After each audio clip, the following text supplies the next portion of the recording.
Hey everybody, this is herculespetix, founder, curator, docent, and gift shop employee of the herculespetix Academy of Comic Book Studies.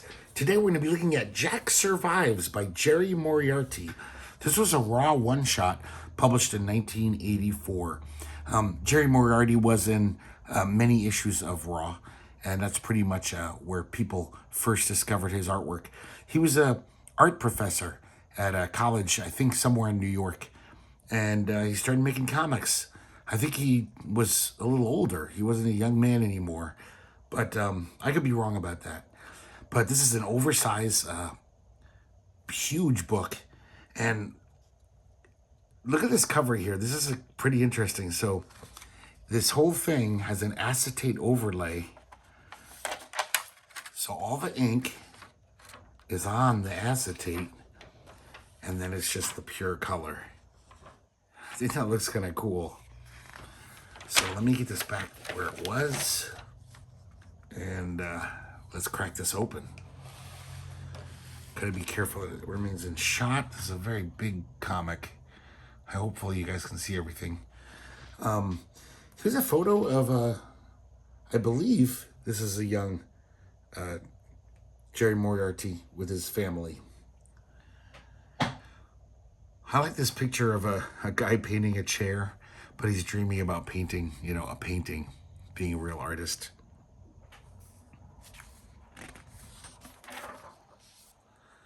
So this is Jerry Moriarty's father, Jack. He died in 1953. He was pretty young. Jerry was only 15 when he died. He was like a typical man of his generation.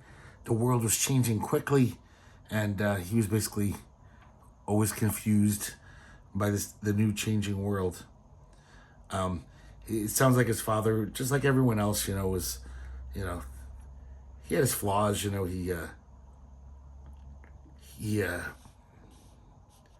where's the thing here? Oh yeah, he'd forget all of his experiences, so he would innocently repeat mistakes all the time.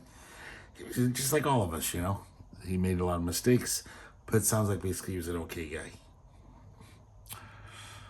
So these are mostly 1 or 2 page strips. He always plays around with the logo, Jack Survives. As you can see, the art is very different. And it's almost like, slashed onto the page. Like, look at these, the ink marks here.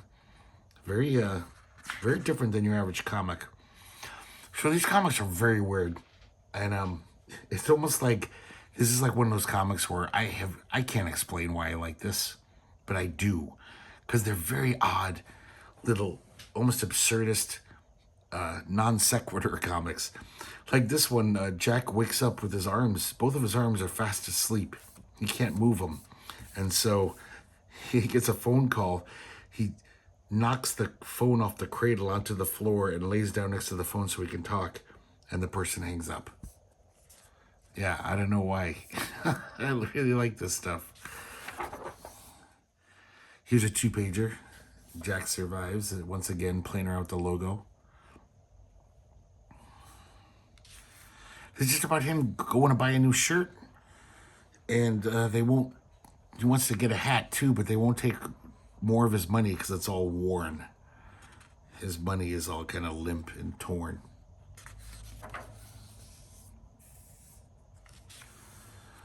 I like this one where some guy's walking outside with a boombox and he's trying to escape the noise. So he finally goes up to his attic and has a little revenge fantasy where he's playing a saxophone and annoying the kid with the boombox. This is just some kind of pit-up. I find this art really interesting. Just, it's not like by far, he is not like one of my favorite artists. But I like looking at his art a lot. Just seeing the marks he lays down, it's really interesting. Maybe because he's a painter, so he's treating a pen or a brush, like something interesting about his art that I can't quite define. Him and his wife are cleaning up the yard. He takes a break. Says, hey, the cloud looks like a horse, and then the horse gallops off. This next one, as you can see, is in full color. These colors are so vibrant and amazing. I don't know. I think this is a different process than most comics or magazines print, because this is one of those raw one shots. Those raw one shots, they had amazing production values. Art Spiegelman and Francois Mouly, spared no expense to get whatever effect they wanted. I mean, the first one had a CD or a record inside of it. So, I mean, they just really, I don't know what this process is called, but it looks amazing. Maybe it's even silk screened, though I don't know. This is another just, I don't really get it. I don't know why I like these so much. In this one, he's just adjusting the TV.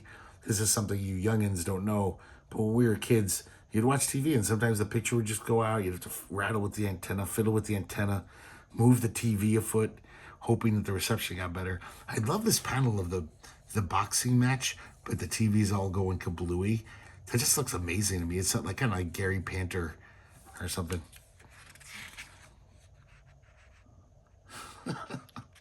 And at the end, he gets so angry. He says, I might as well have watched the damn radio. Here's another color one.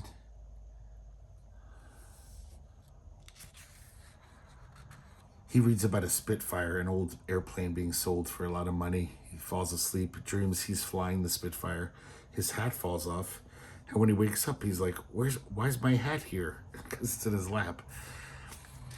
Here's another one of those odd kind of pinups. This interesting cross-hatching going on. Kind of looks like that Jerry Pulga guy. I'm sure I wouldn't be surprised if Jerry Pulga studied under him. A lot of cartoonists studied under Jerry Moriarty.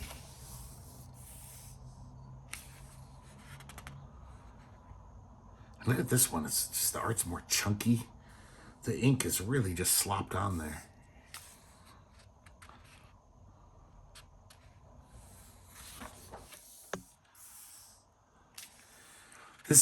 In this one, him and his wife are sitting down at the breakfast table.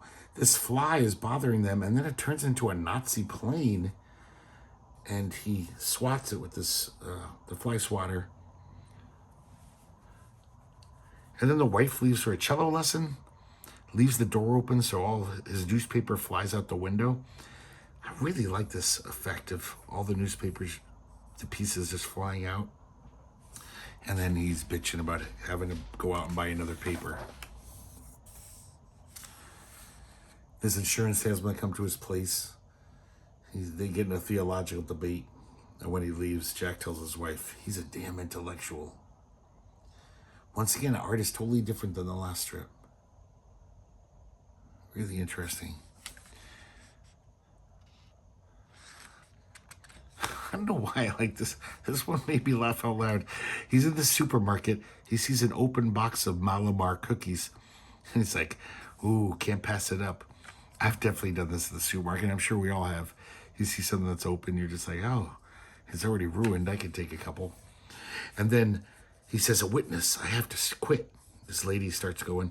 And this lady goes for the Malamars too. And he turns around and says, it's an aisle of crime. And just another interesting 2-page spread.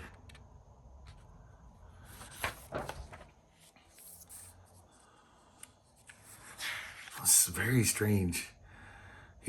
Apparently there's lots of Native Americans like dressed in old-timey garb in his neighborhood. He goes into a diner and one of them's, talking some other language and he's getting served.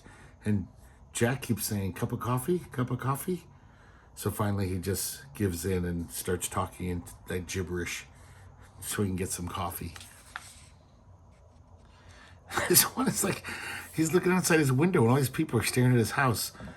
He's like, I wonder why people are doing that. And then we see outside, there's a giant, like monstrously giant American eagle on his roof that takes off. So when he comes out, he just looks at his house and says, yep, that's a good looking house. He has no idea that's why people were staring. The eagle was there. Here's some more of that chunky inkness.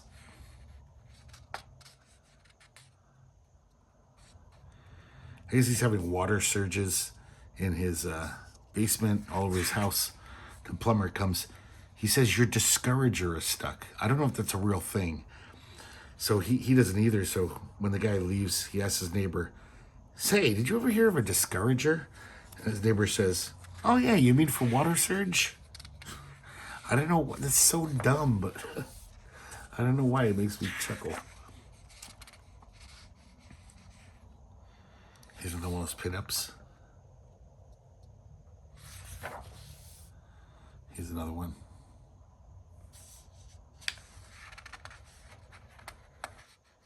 These fill me with quandary, but it's sweet, delicious quandary. God, these colors. They're just like attacking my eyeballs, but I like it.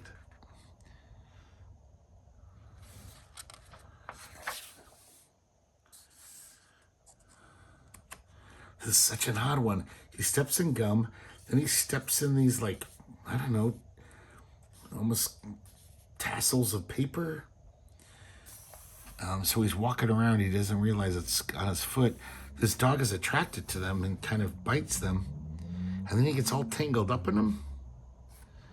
And the dog owner says to Jack, you bastard. Weird. More of this color. Jack has everything is bunched up in one pocket, so when he reaches to get his bus fare, everything comes out, falls down his grating, his wallet, his keys, and he says, all my identity is down there. That's sad. This one's great. Jack's like, I'm sick of women. Wife says, where you going? I'm out for cigarettes. Get me some too. But he's not, because he orders a one-way ticket to Saskatoon. And he's talking to a guy in the bus. They say Porto is good in Saskatoon. And no women there, they say. So it's basically like this chode farm paradise.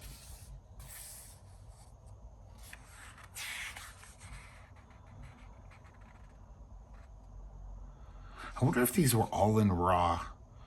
Or if they were in other places. I don't know. He goes into a bar one day. And talking about hunting with a guy. He says, yeah, I sort of hunt. And after he leaves, the guy's like, who can sort of hunt? What the hell does that mean? Another bizarre one. This is Jack going to work one day. He gets on the elevator. Some jerky guys make a comment about a woman on the elevator. And she says, you guys are jerks. And Jack is all sad because he's like, well, not really sad, but he's like, she thought I was one of them. These are such minor little incidents in someone's life. It's amazing that he put some of these down on paper.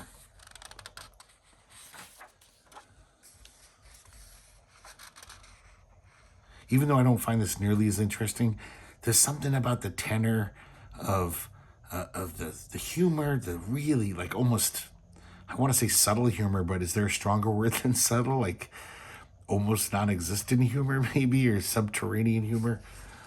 It kind of reminds me of Ben Catcher. I find Ben Catcher way more entertaining and interesting. I can actually put into words why I love his stuff and appreciate it. This is just more, I don't know, just very strange. I didn't want this comic to stop, and I don't know why. These should be very boring to me, and they kind of are, but in a fascinating way. I can't explain. Suffice to say, I'm very glad I own this comic. So I had a great time rereading it this morning. And this one, he's at work, and his wife made him a star-shaped sandwich and a cat-shaped cookie. And he tells us you have to start with the head, or it looks at you until the end. So if you ever get a cat-shaped cookie, that's what you gotta do.